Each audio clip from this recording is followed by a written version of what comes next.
Hey, hey, hey.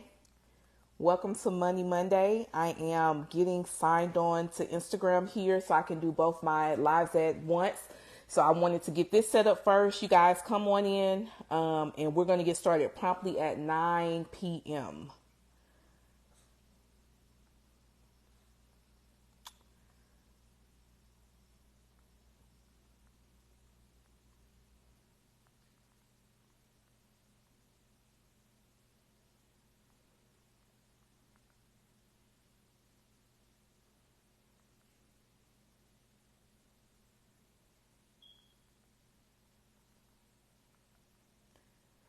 Let me see who I have on here. I'm just getting set up, you guys. I'm down to the wire tonight. So give me a second.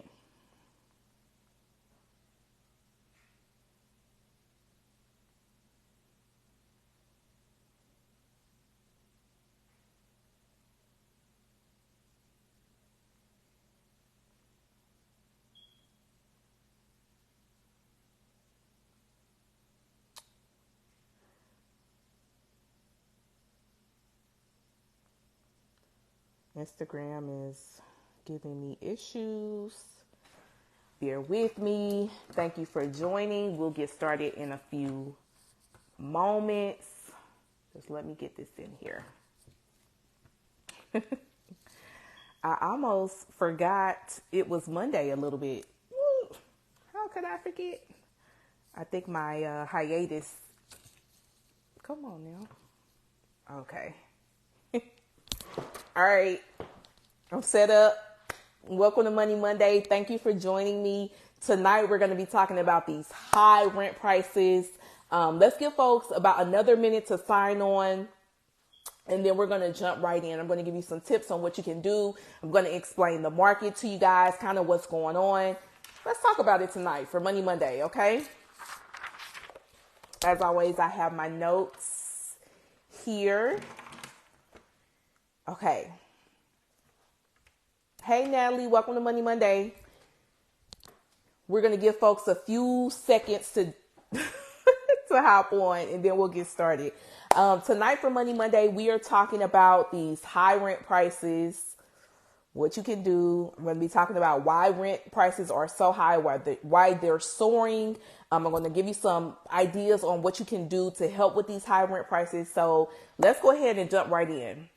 Okay, so I saw a reel earlier about the rent crisis and what's going on with these rental prices.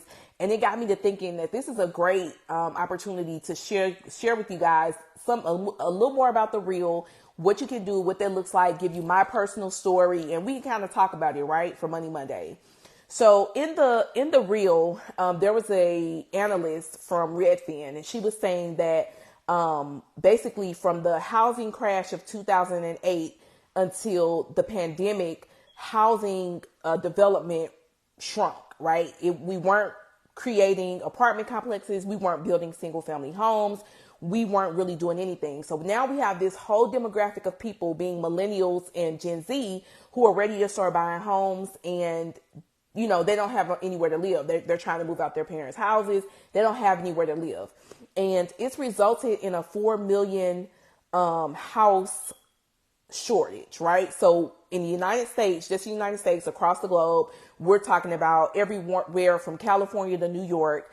We are short 4 million houses in the market, okay? So the reason why rent is so high is a few reasons, okay? One of the reasons is companies are realizing that there's big money in real estate and they're buying up all the single family houses. So in that reel I mentioned earlier, there was a company based out of Toronto and they own 30,000 houses, right? And that doesn't sound like a lot, but when you really think about it, that's a lot of property that they own that they're renting out. They in the reel they talked about how they got 10,000 inquiries a week. So 10,000 people are asking about homes. Do you have something available? Do you have something for rent? And the truth of the matter is they don't, right? Because they're experiencing it too. So that's one of the reasons why there are a lot of housing opportunities and why rent is so high. Another reason that contributes to companies buying houses and then we didn't build enough houses in the last 10, 15, 20 years or so is that supply and demand, right? So the demand is way up here, but the supply is down here. And anytime you have a situation where the demand is going to be higher than the supply, there's always going to be a hike in prices because they know you want it and they know they don't have any more. There aren't a lot of them. What can you do? Another thing that has contributed to these high rent prices is the pandemic. So during the pandemic, we had a lot of people who could not afford to pay their rent, right? You got to think about how many people lost their jobs, how many people were, stuck at home and they weren't able to work, how many people, could pay their bills, but could pay their rent, but they just didn't. And I feel like landlords are now starting to punish everybody for that. They're trying to make their money back. And so that's causing them to raise the rent. A little bit about my story. My husband and I, we lived in the same apartment for 5 years. And in May of this year, they let us know that they would be raising our rent $400 a month. And that equaled about a 40% increase on how much we were paying. Now, we were blessed enough that we didn't have to tolerate that. But there are a lot of people who have to, right? They don't have anywhere to go. They don't have anywhere to move. They don't want to be homeowners or they can't be homeowners, whatever the reason is. They have to pay those rents. So that's contributing to the high rent prices. People and companies are relocating. Something crazy about the pandemic was people realized I don't have to live in San Francisco. I don't have to live in LA. I don't have to live in New York and pay these high rent prices. I can move anywhere. Companies are moving. So I'm down here in Texas and we don't pay state taxes, right? And so a lot of companies, they're moving to Texas, moving their headquarters, moving all of their employees to Texas, to other states for those tax benefits. But that's contributing to the high rent prices. So when you have a place like a Dallas or Austin or Houston, where there's been a surplus of people moving here in the past 5-10 years, and you weren't really building the spaces for those people to live, now we have high rent prices. And then lastly, a reason for the high rent prices are high prices of homes. So home prices have gone up and then interest rates are high. So people are like, I can't really afford to buy a house. I can't really afford the interest rates. I don't want to pay more for a house right now. And so all of these factors have created a firestorm of high rent prices, ridiculous rent prices all across the country. We kind of saw this, I feel like in California and New York, those were our outliners. They've been dealing with this for years, right? You can have a $3,000 rent in New York City and you living with rats, right? So we've always seen that in those areas, but now it's just spreading throughout the country. And those are the reasons why. Now, with that being said, all of those factors, all of those variables, what can you do, right? What are your options? So the first obvious option is to get a roommate. It can be somebody that you know, preferably, or somebody that you don't know, but somebody to come in and help you pay that rent if it's especially high or if it's going up. Now, you always want to read your lease because depending on what your lease says, you may have to get written approval for a roommate. They may not even allow roommates. So make sure you read your lease to figure that out, what your options are. The second option is for you to negotiate your renewal, right? When you negotiate your rent, you can say, okay, listen, I don't want to pay an extra $400 a month. I can't afford to pay an extra $400 a month. Can I pay an extra $200 a month or $150 or $300 or whatever it is to negotiate that price and kind of bring that price down? You can also offer to extend your lease by a little more. So instead of signing a 12-month lease, maybe you do a 16-month or an 18-month or maybe even a 24-month lease with the agreement that my rent is going to be lower because I'm going to be here for 2 years. I'm going to be here for 16 months, a year and a half, however long. Another option, and I feel like we've always heard about this, is to find a private renter, right? So find that little old lady who owns the duplex and she just needs somebody to come in and rent that space from her to supplement her income. Or find somebody who maybe needs assistance and he's looking for somebody to come in and live over him or live in his guest house or whatever it is to help bring that rent price down. Usually private landlords, they don't have the the funds to keep the place up as nice, right? I'm not saying live in a rat hole, but you know, the truth of the matter is it's probably a more dated apartment. It's probably not as large. So try to find a private landlord that's going to not adhere to those big boy rules and those big boy prices. Don't stop your search.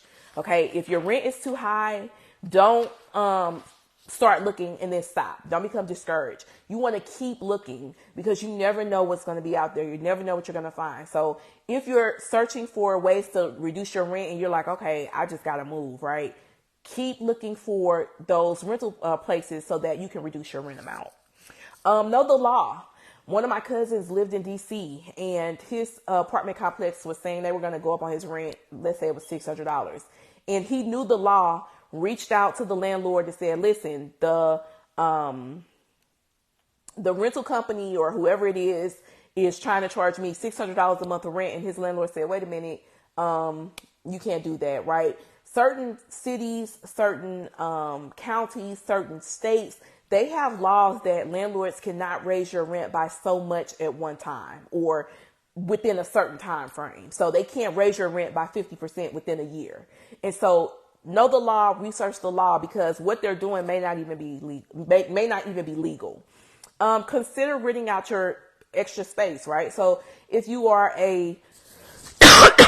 excuse me, if you're an empty nester, or maybe you have a spare bedroom that you were using for something and now you don't need it, consider renting out that space. Again, read your lease, figure out what's legal, what's not, because that may be an option for you to rent out that extra space. Maybe you have a different floor. Maybe your kids left for college. Maybe, you know, whatever the situation is. Maybe you had a business and you closed it and now you have this extra space. Consider that renting that out. Maybe do an Airbnb, maybe get a roommate, whatever it is, consider renting that space out. Another tip to help you with this high rent price is to move in winter. So you know how people say, you know, you travel in the off season, you can move in the off season. That is December and January. So if you really think about, you know, and I would even throw November in there. If you really think about November, December, and January, what's happening at that time?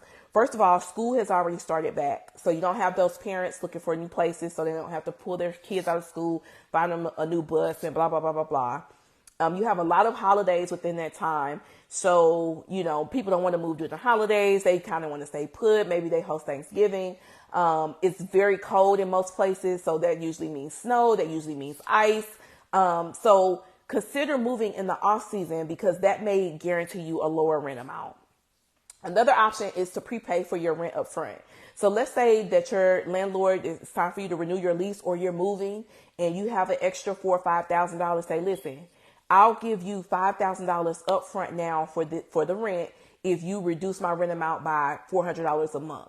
Most landlords are going to agree to that because they want their money on time, right? And if you give them a large lump payment up front, they may be willing and consider reducing your rent. Negotiate to pay early. Most landlords, and we learned this during the pandemic, they have mortgages, right? So if you have a landlord that has a mortgage and they don't want to be late with their mortgage lender, they don't want to default, whatever reason, agree to pay them earlier. Agree to pay them on a bi-weekly schedule so that you can get them their money sooner. They may consider lowering your rent. And then last but not least, downsize or move, right? So if you are living in a space that's larger and you can't find a roommate, you can't rent your space, or you don't want to, consider getting a smaller space, okay? You may have to move, right? If you move further outside the city, maybe extend your commute, maybe move away from those 15-minute cities where everything that you need and want is 15 minutes closer to you. That may be an option to reduce your rent. A lot of times people don't want to live very far from downtown or very far from where they work. And so the farther you get out from the central and the downtown or the hub of the city, the cheaper your rent's going to be. Okay. Now, if all else fails, if you've tried these 10, however many tips that I've given you and that does not work, then what you can do is focus on lowering your expenses, right? So then you want to start looking at, okay, where can I cut in my budget and how can I cut?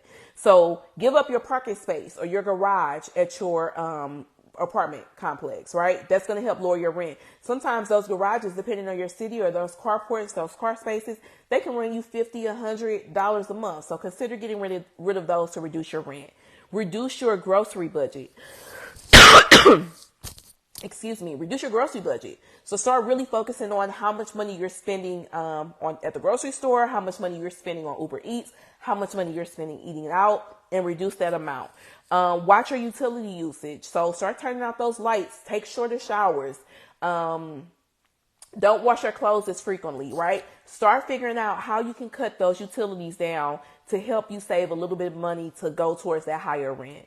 Reduce your impulse purchases. So just because you see it doesn't mean you need it. Okay. So stop with all those impulse purchases and see how much that plugs that hole in your budget. And then lastly, cancel those subscriptions. Apple Music, YouTube Music, gym memberships, all of that nonsense. Cancel those things so that you can start having more money to be able to afford that higher rent. Okay. I know it's too high. I know it's ridiculous. Like, I feel like a lot of people, I'm not about to be punished because people didn't pay their rent through the pandemic. I paid my rent. My husband and I, we paid our rent. I'm not going to be punished. So take these tips. Hopefully they can help you reduce your rent amount. It is high. It's not just you. It's not just your city. It's happening everywhere. But you can negotiate your rent, get it down. Okay. Thank you guys for joining. Thanks, Ada Lee. Thanks, Budget Nurse Bay. Thanks, Natalie, for joining. I appreciate you guys. Thanks, Veronica, Candy, Carla, and Miss Molly. I hope you guys have an amazing week as always. Oh, last week I promised you guys a revision to my home buying book. And unfortunately, my timeline was too aggressive. You guys know I wasn't feeling well last week. So give me a little more time to get that out.